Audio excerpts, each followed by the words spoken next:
Hi, I'm Marshall Shannon with Ministry Design Concepts. Welcome to our webinar today, Vision Development. We want you to understand that we've broken the ministry design process into 4 stages or phases. Today we're going to be talking about the discovery phase, where we've already dealt with discovering and identifying your core values, defining your mission, and then discovering your God's vision for your ministry. Today we're going to talk about developing it. As I've told you before, the ministry design process can be compared to that of building a building. You've got a foundation, which is your core values. It has to be correct so that you can build your walls, your mission, and frame up the building. Your vision is the roof, and your strategic plan is to putting together the rest of the building with the windows and doors, interior walls, and how you're going to reach your vision and fulfill your mission. So is done within the parameters of your core values. And so one builds on the other. So an overview of the visioneering webinars that we've done, we've defined it, described it, given you the distinctions of it, what it is and is not, how it is different and similar to other things in the ministry design process, the derivatives, what you derive from, what are the benefits and blessings, the rewards of going through the visioneering process. Then who's going to direct it, who's going to lead it, who's going to be involved, and then the discovery process. And then we talked about deliberations. You need to know several things well in order to fulfill the discovery of God's vision for your ministry.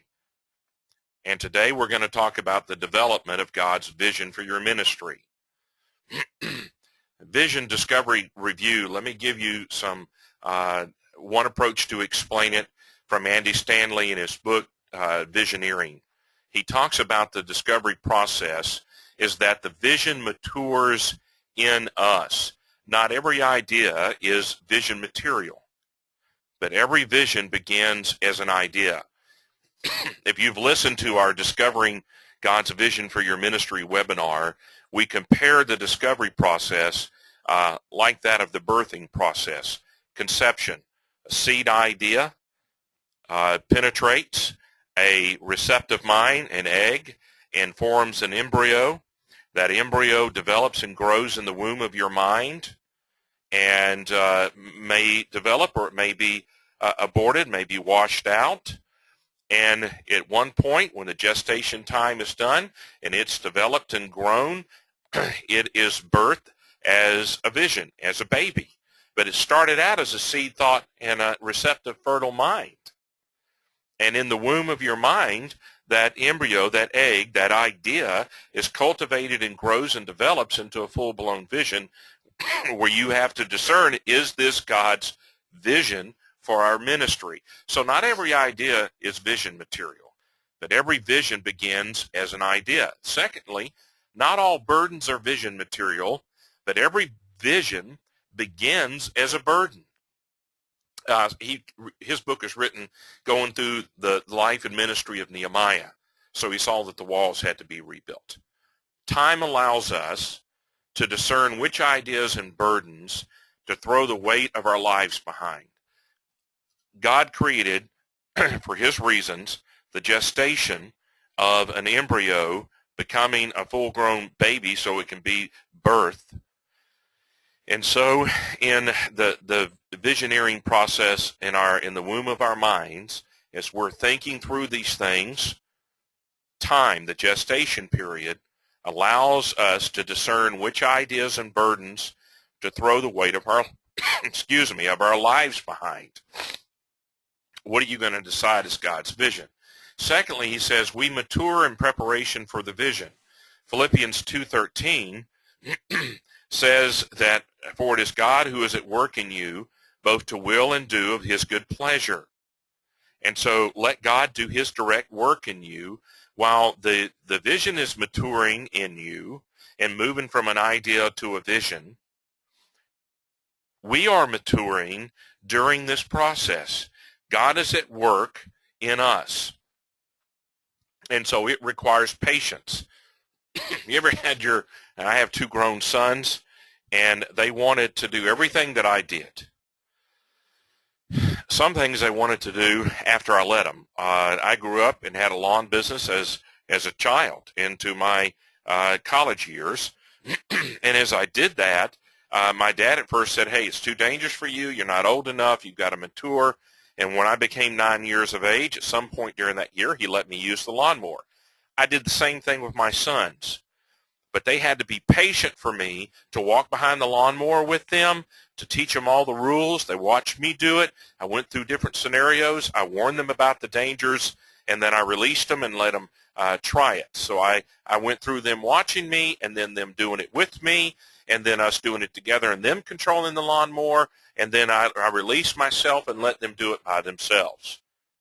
But that requires patience. While God is at work, you should get more than God's vision from the process of visioneering.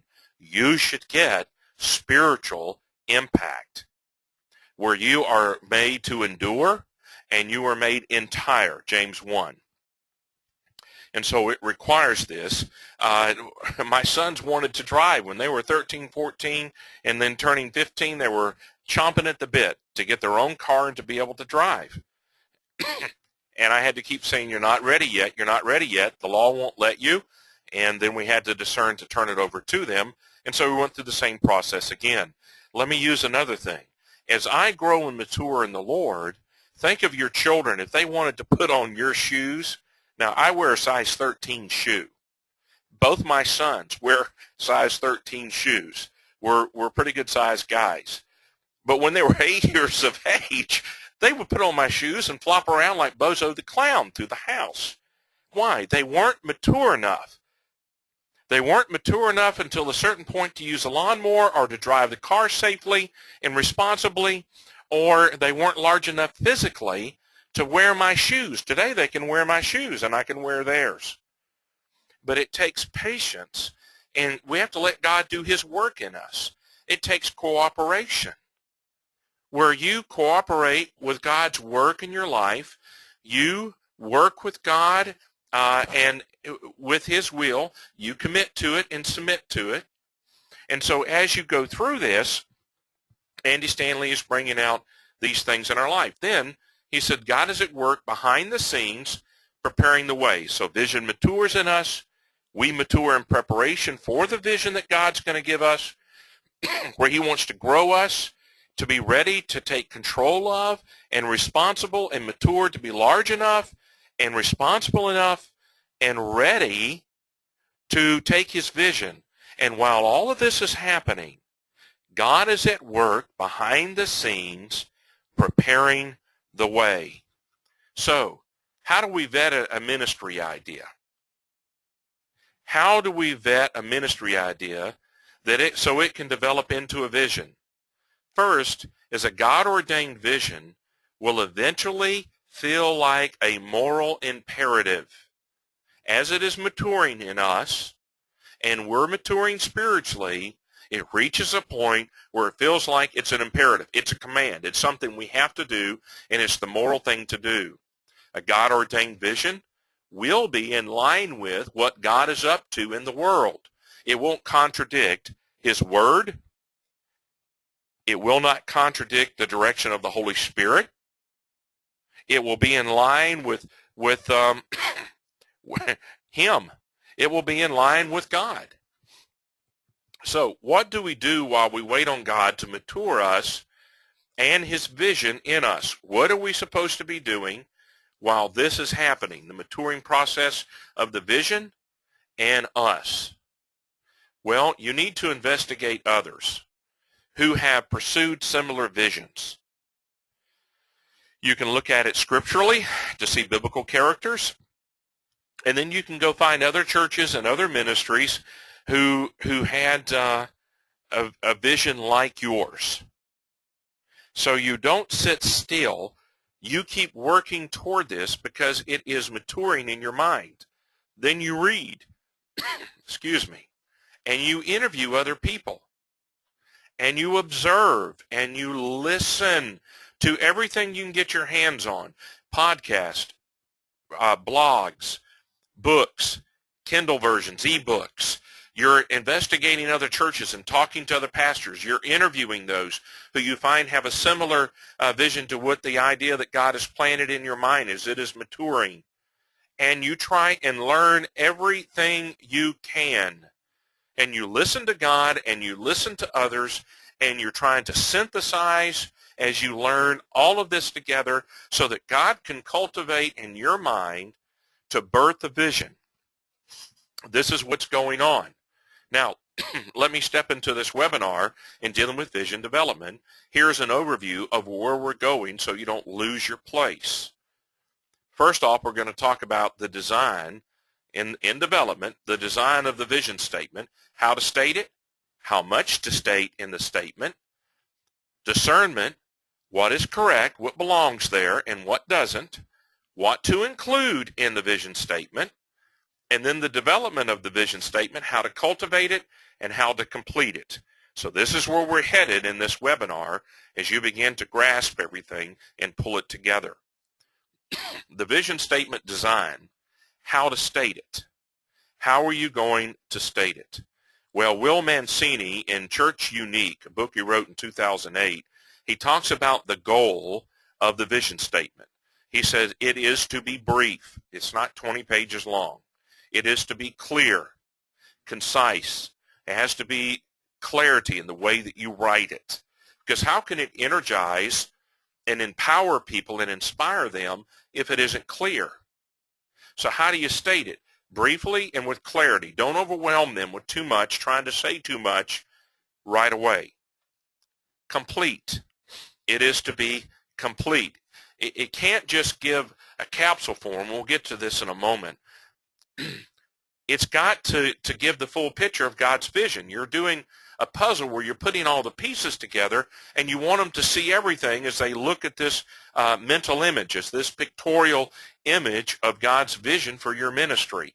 So it needs to be complete. And then the characteristics of it is that it is a living document that develops as it ages. It's never static.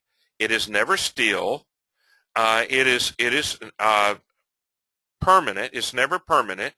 And it's never fixed. So it's never static, it's not still, it's not permanent, and it's not fixed. Now, you hang on, because some of that you say, well, that's not right. Let me share with you further the thought of this as we go through this. And so it is to be fluid. Real time as you navigate your way on your visioneering journey. The pathway to your future cannot be determined at the outset of your journey, the point of implementation. It changes as you go, and no one will know fully but God what those changes will be, so it keeps us on our knees. So the characteristics of a good, godly vision statement is that it is a living document that develops as it ages. It's never static, never still, it's never permanent, and it's never fixed. It is to be something that is growing and developing because you're on an image. Think of you maturing or a child growing into adulthood. Your vision, as you go through the journey, it is developing and growing and maturing in every way. God's revealing more of himself and more of how the pieces come together, and you're to act on the knowledge that you have at the moment. Now, how do you state it? How do you state it? And while it's never static by being completed and collects dust on the shelf, so it's never still, never permanent, never fixed, how do you state it? Well, he talks about this. 2 traps to avoid, and this will answer the question. 2 traps to avoid, 2 ruts to stay out of. First is the compelling page dump, is the way that Will Mancini puts it. He says it's approximately 1 page long. It's characterized by the location, by the limitations. So the location of it's normally on websites, framed on a wall, or in the file cabinet to be retrieved by a new members class teacher or prospective members. It is characterized by one person that wrote it. It remains static over time. No one but the writer uses it. It is used only in formal vision casting settings, and it is primarily read and not heard by those that are receiving it. Its limitations is that it is basically static instead of dynamic. It isn't fluid to change as the church changes and grows and develops. It's a lifeless, dormant document that isn't used by the church staff or lay leaders. So let's review this. It's a compelling page dump. So it may be compelling, but it's a one-page document that that uses vivid and probably compelling language to describe the future of the church. It's detailed and lengthy. It's a page long. It's characterized. Usually we find that it's one person that wrote it. It really remains static over time. No one but the writer uses it. It's used only in formal vision casting settings where you're announcing it to the church. It's primarily read and not heard by those that receive it. The location is that it's normally on a website, framed on a wall, or in the file cabinet to be retrieved by a new members class. And the limitations of it is that it's static instead of dynamic. It isn't fluid to change as the church changes. It is lifeless, dormant. It isn't used by the church staff or the lay leaders. It is used for more formal communication, not daily use. And it primarily is used by the vision caster and not the leadership team. No buy-in or ownership by leaders in the congregation. So just think with me. You finished all this work of visioneering. You put it all in one page, and then you just set it aside. You think, well, that's done, and you put it in a notebook, put it in the file cabinet, fold it and put it underneath your calendar on your desk. It's stored away. It's not a living, breathing document that you're using every day. It was like you finished the task, you've done with that, and you set it aside. And you cannot do that. We're supposed to avoid having just one page dump and then forgetting about it. Well, there is another one that he talks about, and that is the one-liner. This is an effort to boil the statement down to one sentence. It is an effort to express the future in a noble, future-oriented ideal. So what are the characteristics? This normally is developed by a group, Will says. It's intended to be motivational. It looks to the future by presenting an unreachable, transcendent concept. It never changes. Excuse me. It never changes with time. Most leaders wouldn't repeat it day to day. The vision statement is primarily read and not heard by the vision receiver. So while it's developed by a group, it was a group effort intended to be motivational. It really, and there are criticisms of it, it's too short and it's incomplete. It cannot capture what the big picture does, the puzzle with all its pieces that shows everybody the parts in detail as they look at it to see what the destination looks like to fully describe it. It's just one sentence. And so it's too short and incomplete. It can't capture the full impact of the church's future. It doesn't paint a vivid description of the future, a future reality. No intermediate steps to get to that future. It's just too short, too brief. It's not detailed enough. The purpose usually is to present something unattainable. Who wants a vision that is unattainable? Now, think for a moment of the children of Israel. They weren't going to leave Egypt. Do you think they would have left Egypt if Moses and God had said to them, well, we're going to the promised land, a land filled with milk and honey, where your families can be blessed and be fulfilled and satisfied, and you'll find there much benefits and blessing. But you're never going to get there. It seemed unobtainable. The vision could be obtained. That's a criticism of a one-liner that you can put on a T-shirt. It's very difficult to do this in a way that keeps it and allows it to be a complete picture of your future. It is redundant often to your mission statement. It is redundant to your mission statement. So it often leads to confusion over vision and mission. Now, the last thing he said about the criticism is it often doesn't fit the church's and staff's everyday language or ministry design. they picked words that weren't a part of their colloquial language, aren't a part of who they are, and it doesn't just flow out of the people. So how are you going to avoid either the one-page dump that you just set aside or the one-liner that is incomplete and really doesn't help you make this vision statement as you design it so that it's dynamic, a breathing, living document that energizes and empowers God's people, those in your church, to strive to fulfill that vision? Well, the first thing he says is, don't let the statement grow static or dull. Allow the statement to evolve over time. Replace the normal vision statement format with a vision as a dynamic vocabulary. Okay, here let me put this in a simple way, I think.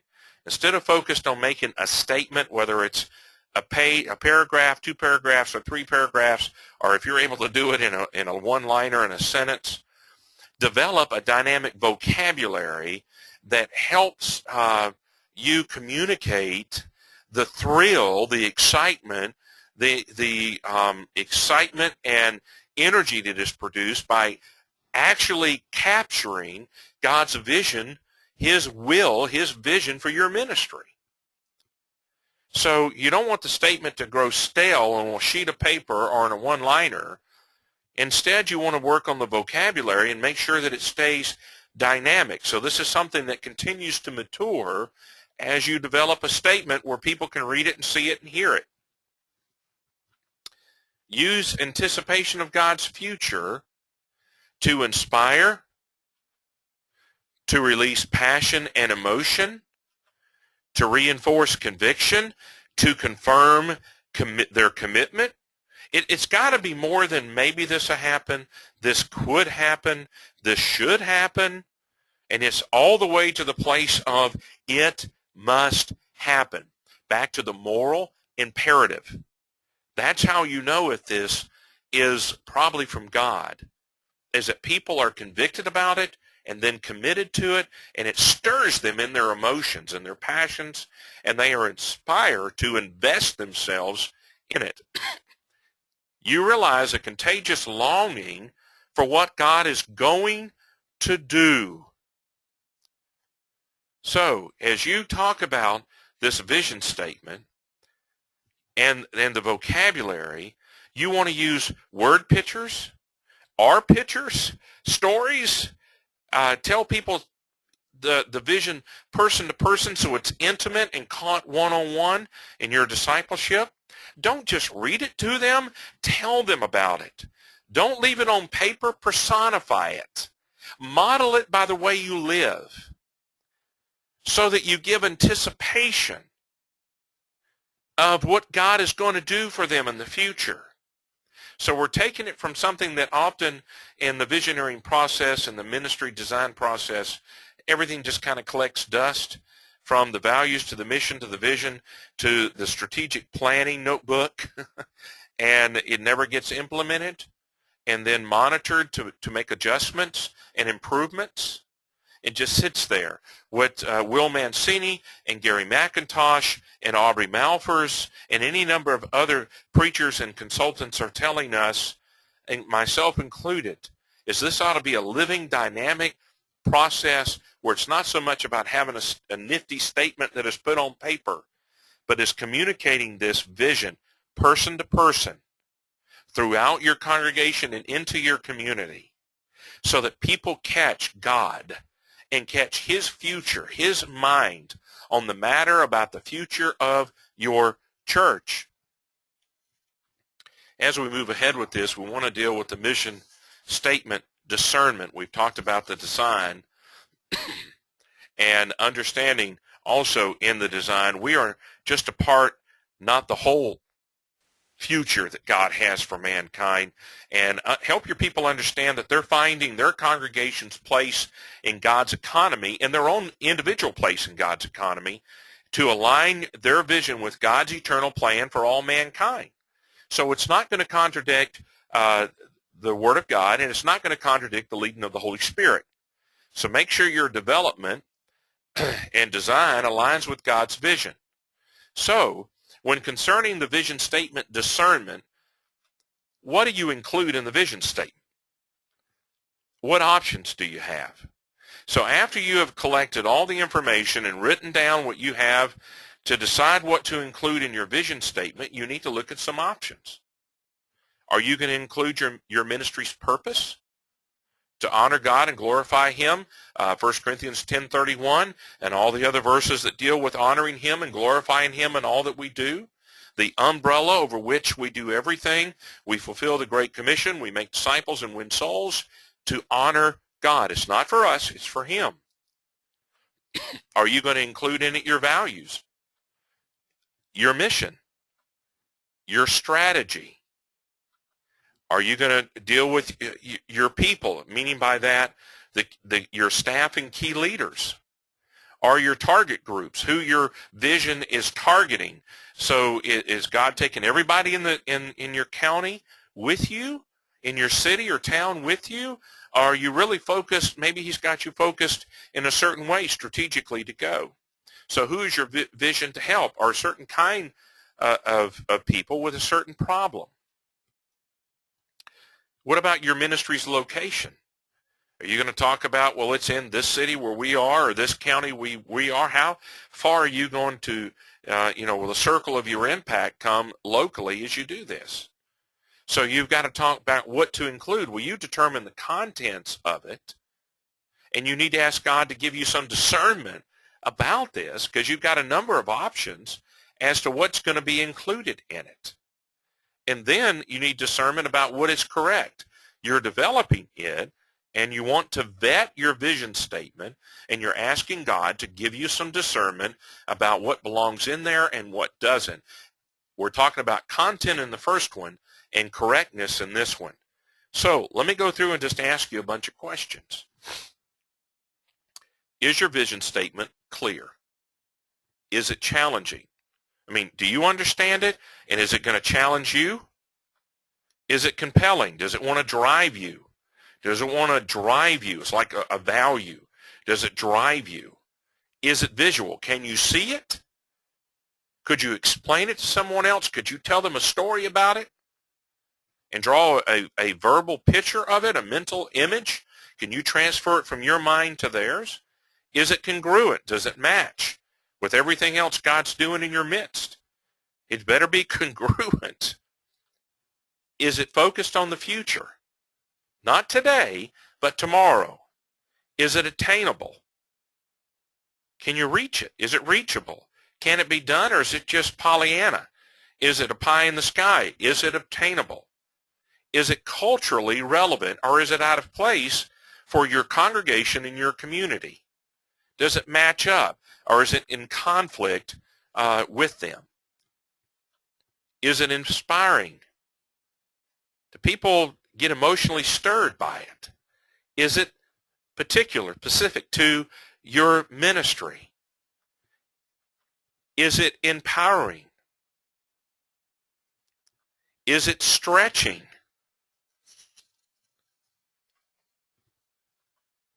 Is it people-oriented? You're trying to reach them. Is it people-oriented? Is it customized to your ministry, or did you borrow it from someone else? And if you did borrow an idea from someone else that germinated, that the embryo that grew and became a vision, is it customized to your ministry? Does it fit? Let me stop and just explain this for a moment. I'm always concerned that when I share a ministry or a methodology that someone is using in California or Kansas or Virginia or Canada or Mexico or South America or Africa or Europe or Asia, that somebody else is going to look at that and go, oh, it works for them, we'll plug it in and use it at our place. And they don't customize it like you would a suit. Now, I've bought suits before off the shelf. They weren't tailored by a clothing tailor. My wife customized it and fixed things because she's been a seamstress. and she customized it by me putting it on, marking where it needs to be adjusted, and made the adjustments. But it had to be close enough. It had to be close enough to fit me and the right materials and cut the right way, or you would have to do too much to it. It might not even look like the suit that it was when you started. So is it customized? Is it long-term? Is it detailed? Are there enough details there for people to understand what's going to go on? Is it change-oriented? Does it promise a better future? Does it solve a problem or meet a need? Is it God-sized or just man-sized?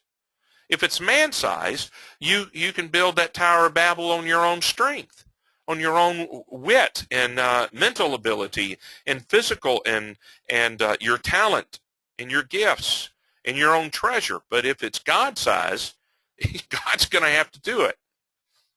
Is it God's vision? Ultimately, you've got to decide it correctly.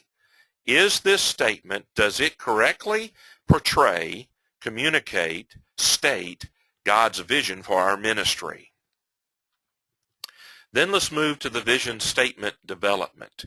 This is the last part that we told you in the beginning. How do you cultivate the vision statement? Well, time is certainly a part of it. Attention is certainly a part of it. And testing. So let me share some words, things that Gary McIntosh shared in his book, Here Today, There Tomorrow. When it comes to cultivating the mission statement, write down your vision, whatever it is. It may be, it's just a rough draft, but take time to write it down, and now you're going to give attention to it. You're going to meditate on it.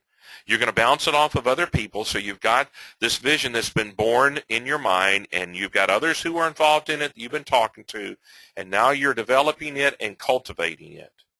Well, you're going to take time by writing down your vision in 3 ways: with purpose, preciseness, and pictorially. So you're going to state why your vision is important. It has to have a motivating purpose.